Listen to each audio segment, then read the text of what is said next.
चंडीगढ़ से मुख्यमंत्री नायब सैनी की लाभार्थियों को बड़ी सौगात। 26 लाख से ज्यादा पेंशनर्स के खाते में सीएम ने भेजे 842 करोड़ रुपए। लाखों किसानों को जारी की 700 करोड़ से ज्यादा की राशि।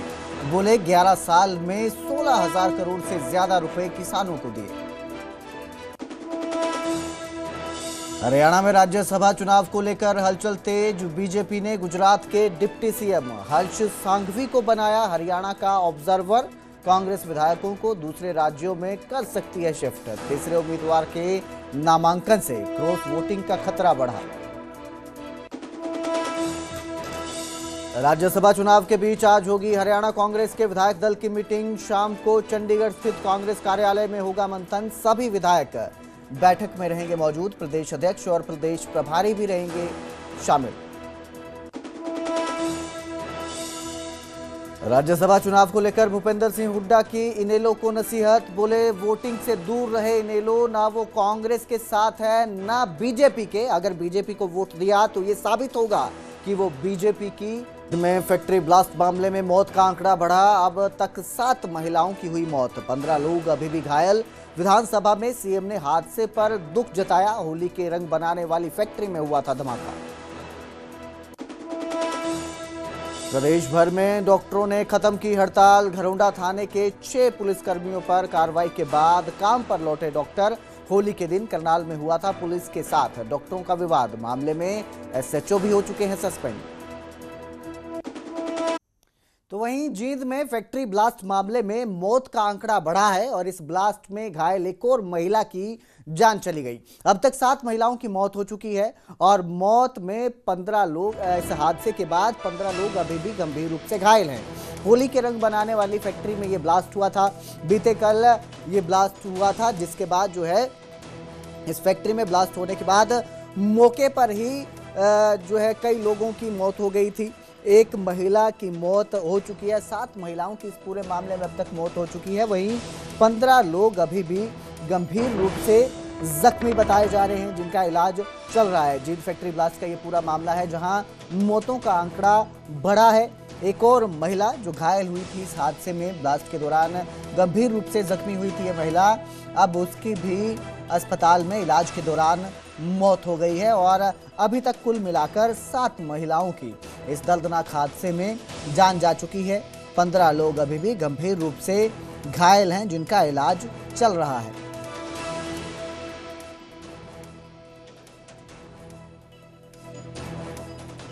कल ही हमने जो है एक एसआईटी का गठन भी किया है, जिसमें एडिशनल एसपी जींद सोनाक्षी जो यहाँ पर मौजूद हैं वो इसको हेड करेंगे और डीएसपी सफीदो और जो एसएचओ सिटी सफीदो हैं, उसके अलावा सीआईए नरवाना, सीआईए जो सफीदो इंचार्ज हैं वो इसमें रहेंगे। और जो है एक विशेष क्योंकि महिलाओं की इसमें ज़्यादा जो है कैजुअलिटी हुई है और वो इंजर्ड भी है, तो महिला जो इसमें आईओ है उनको भी रखा गया है।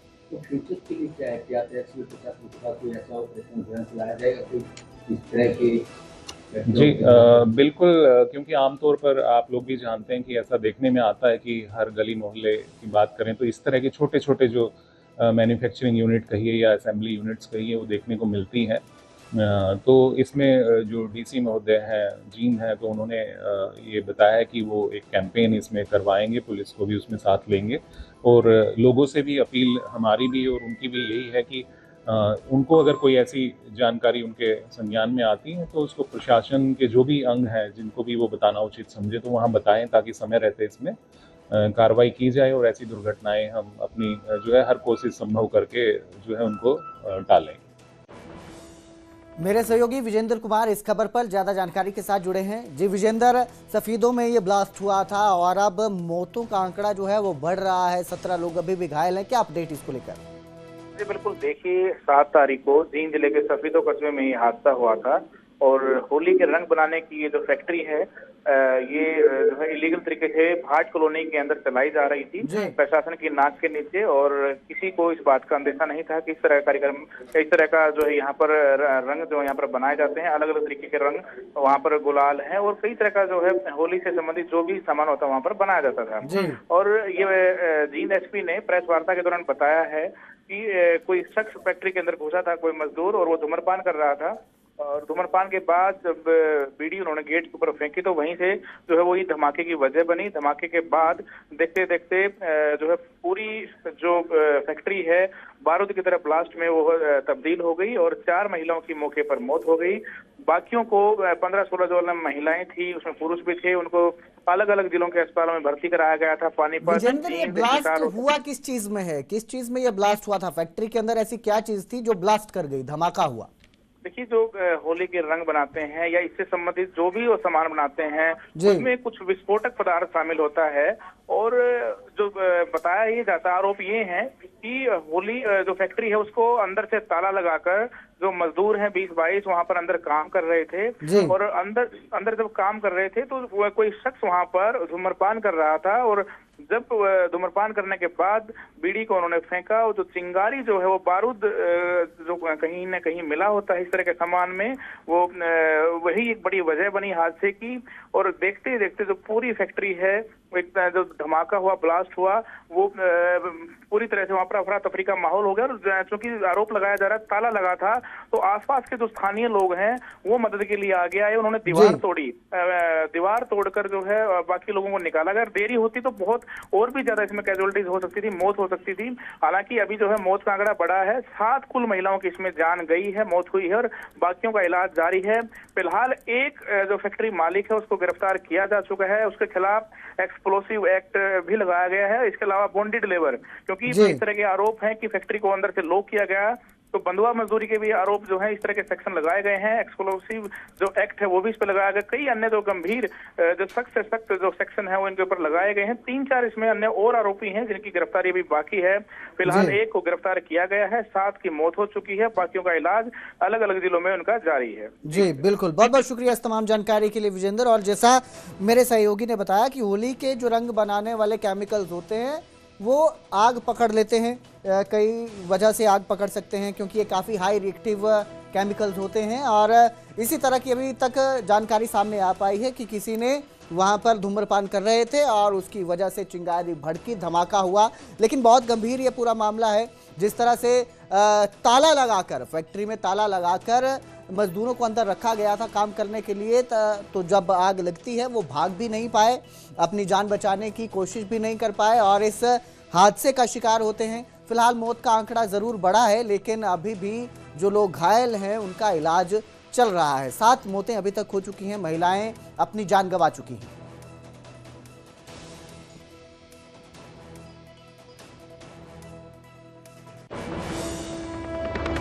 तो वहीं जींद हादसे पर हरियाणा विधानसभा में भी दुख जताया गया। सीएम नायब सिंह सैनी ने विधानसभा में शोक प्रस्ताव पढ़ा। 7 महिलाओं की मौत पर मुख्यमंत्री नायब सिंह सैनी ने दुख जताया।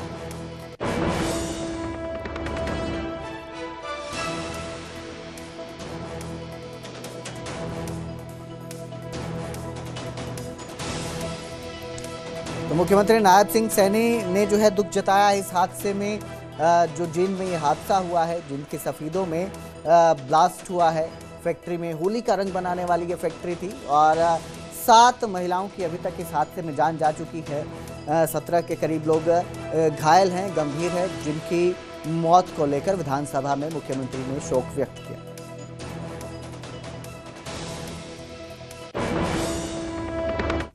अब जिक्र पानीपत का करेंगे, जहां बराना गांव में दर्दनाक हादसा होता है। अवैध रेत से भरे ट्रैक्टर ट्रॉली ने मासूम को कुचल डाला। हादसे में मासूम की मौके पर ही जान चली गई। 4 बहनों का इकलौता भाई बताया जा रहा है जो मासूम था, 7 साल का मासूम था। 2 दिन बाद घर में शादी होनी थी, लेकिन इस दर्दनाक हादसे के बाद पूरे परिवार में मातम पसर गया है। 2 दिन में घर में शादी थी, रौनक थी, माहौल था शादी का, जश्न का माहौल चल रहा था, लेकिन एक दर्दनाक हादसा पूरे परिवार को जो है, पूरे परिवार पर इस दर्दनाक हादसे की वजह से दुखों का पहाड़ टूट पड़ा है, मातम पसर चुका है। अवैध रेत से भरे ट्रैक्टर ट्रॉली ने मासूम को कुचल डाला और मौके पर ही 7 साल के मासूम की मौत हो जाती है। 4 बहनों का इकलौता भाई था।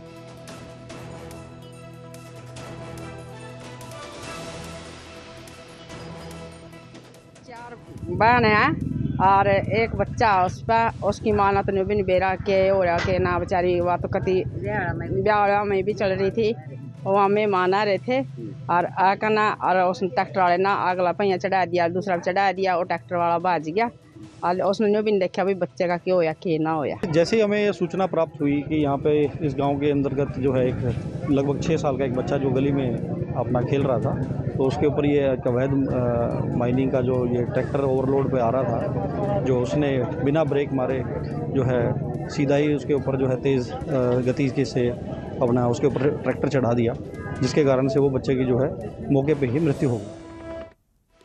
तो उधर भिवानी में मनीषा की मौत का मामला फिर गर्माता नजर आ रहा है। मनीषा के लिए इंसाफ की मांग को लेकर न्याय यात्रा जारी है। तीसरे दिन डीसी कार्यालय ये न्याय यात्रा पहुंची और इस दौरान न्याय यात्रा में कई खाप नेता और किसान भी शामिल नजर आए। जेजेपी नेता दिग्विजय चौटाला भी इस यात्रा में शामिल हुए, जिन्होंने प्रशासन को 24 मई तक का अल्टीमेटम दिया है। 24 मई तक खुलासा न होने पर आंदोलन तेज करने की चेतावनी दी गई है। तो मनीषा टीचर हत्याकांड को लेकर जो है न्याय की मांग की जा रही है। आपको बता दें कि करीब 7 महीने पहले मनीषा हत्याकांड सामने आया था, जहां खेतों में मनीषा का शव बरामद हुआ था। हत्या की आशंका जताई गई थी और सीबीआई से जांच करवाने की मांग की गई थी परिवार की तरफ से।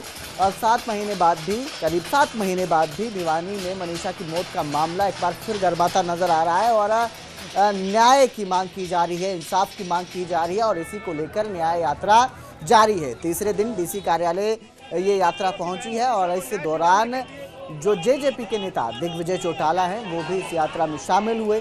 प्रशासन को 24 मई तक का अल्टीमेटम दिया गया है और 24 मई तक अगर खुलासा नहीं होता है इस मामले में कार्यवाही जिस तरह से चल रही है, परिवार ने असंतुष्टि जताई थी और 24 मई तक खुलासा ना होने पर आंदोलन को तेज करने की चेतावनी दी है।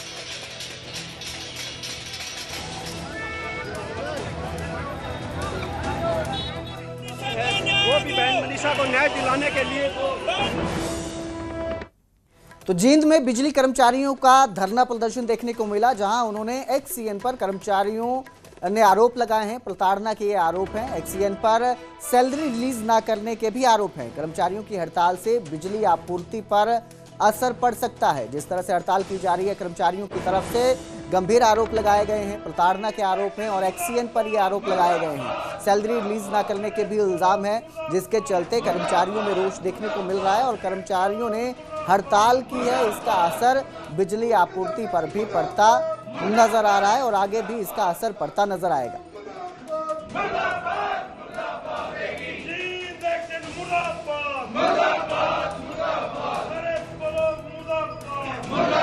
है उसके खिलाफ हंगामा किया गया है। एक्शन जींद ने हमारे कर्मचारी की 1 महीने से सैलरी नहीं दी गई है और एसडीओ को जबरदस्ती धमका कर उसके एब्सेंट लगाई गई है। इस कारण से ये धरना दिया गया है। तो धरना कब से चला हुआ है? ये धरना हमारा लगभग 10 दिन से चला हुआ है। क्या क्या मांगे हैं?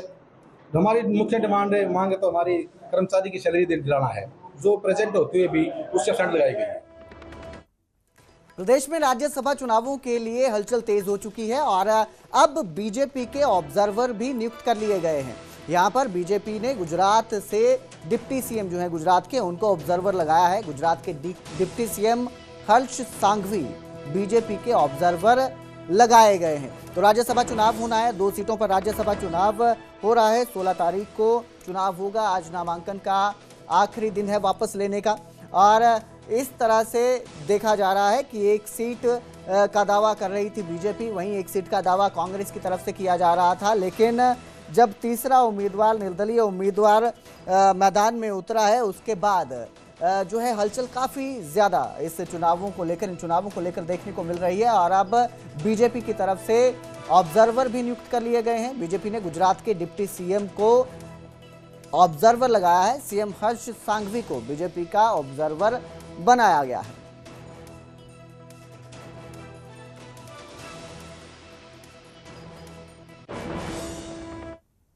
तो वहीं आज कांग्रेस विधायक दल की बैठक होगी। शाम को चंडीगढ़ में कांग्रेस कार्यालय में मंथन किया जाएगा। बैठक में सभी विधायक शामिल होंगे। कांग्रेस प्रदेश अध्यक्ष और प्रदेश प्रभारी भी इस बैठक में मौजूद रहेंगे। तो बैठक है, कांग्रेस विधायक दल की बैठक है, क्योंकि राज्यसभा चुनाव जो हैं वो होने वाले हैं। नामांकन वापस लेने का आज आखिरी दिन है और इसके बाद जो है इस तरह की भी खबरें सामने आई थी कि कांग्रेस जो है अपने विधायकों को शिफ्ट कर सकती है। राज्यसभा चुनाव को लेकर कांग्रेस जो है उन्हें शिफ्ट करने की तैयारी में है, इस तरह की खबर सामने आई थी। अब कांग्रेस विधायक दल की बैठक है, शाम को चंडीगढ़ में ये बैठक होगी जिसमें कांग्रेस कार्यालय में राज्यसभा चुनाव और बाकी के मुद्दों को लेकर मंथन किया जाएगा।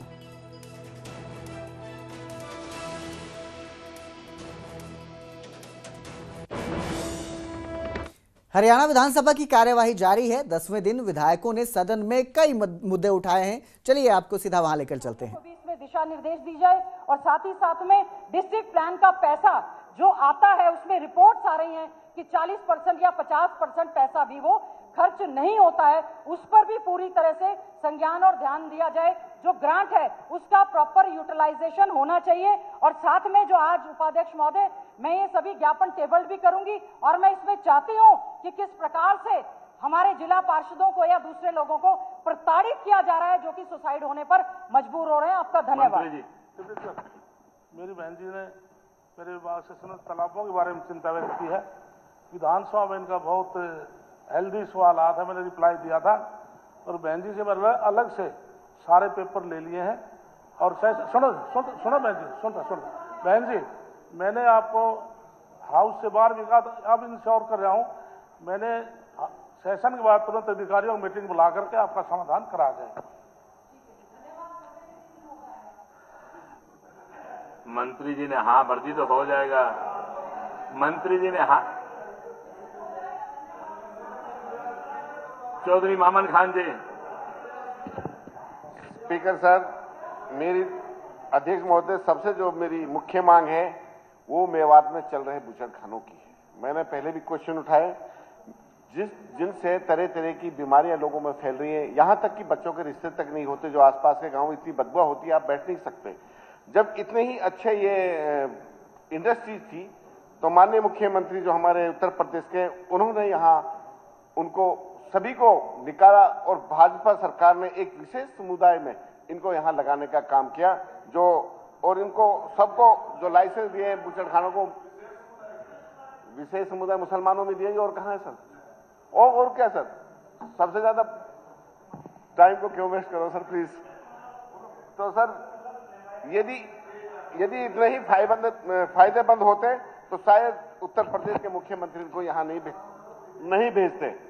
सर कुछ दिन पहले मैंने घाटा शमशाबाद का यूनाइटेड फार्म प्रोडक्ट का बूचड़खाना की शिकायत भी लगाई थी और गांव वालों ने भी इसकी शिकायत मुख्यमंत्री को की थी।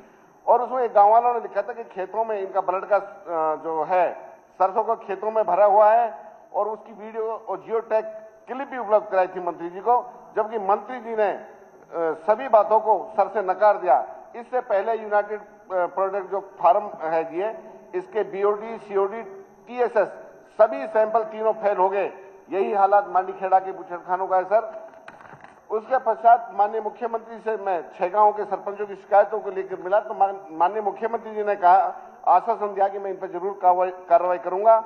और जब माननीय मंत्री जी को सारे सबूत टेस्ट जो फेल हुए थे उनकी रिपोर्ट के बारे में बताया तो पोल्यूशन मंत्री जी ने सभी बातों को सदन में सर से नकार दिया। और हरियाणा के मुख्यमंत्री नायब सैनी ने हरियाणा के लाखों लाभार्थियों को बड़ी सौगात दी है। मुख्यमंत्री नायब सैनी ने चंडीगढ़ से 26 लाख पेंशनरों को 842 करोड़ रुपए की राशि जारी की। इसके साथ ही किसानों के लिए भी राशि जारी की गई है।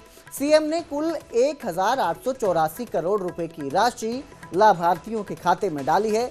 वहीं इस दौरान मुख्यमंत्री नायब सिंह सैनी विकास के मुद्दे पर कांग्रेस पर निशाना साधते भी नजर आए।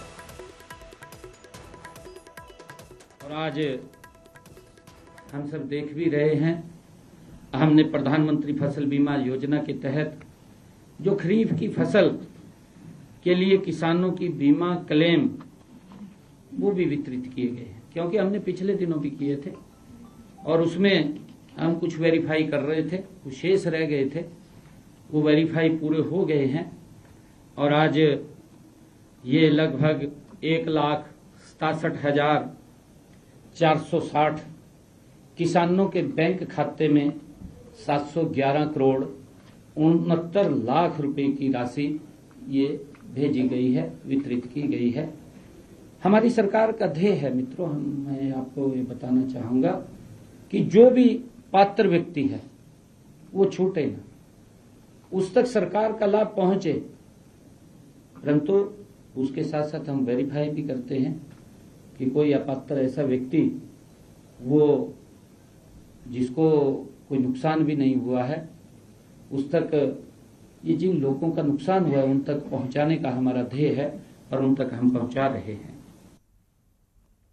उधर यमुनानगर के चांदपुर में हुई एक कुश्ती दंगल तब हिंसा में तब्दील हो गई जब यूपी और बिहार के खिलाड़ियों में लात घुसे चल गए। खेल खेल में हुए विवाद के दौरान पहले उत्तर प्रदेश के खिलाड़ी ने बिहार के खिलाड़ी पर थप्पड़ों की बरसात की, जिसके बाद बिहार के खिलाड़ी ने थप्पड़ का जवाब थप्पड़ से दिया और कुश्ती मारपीट में तब्दील हो गई।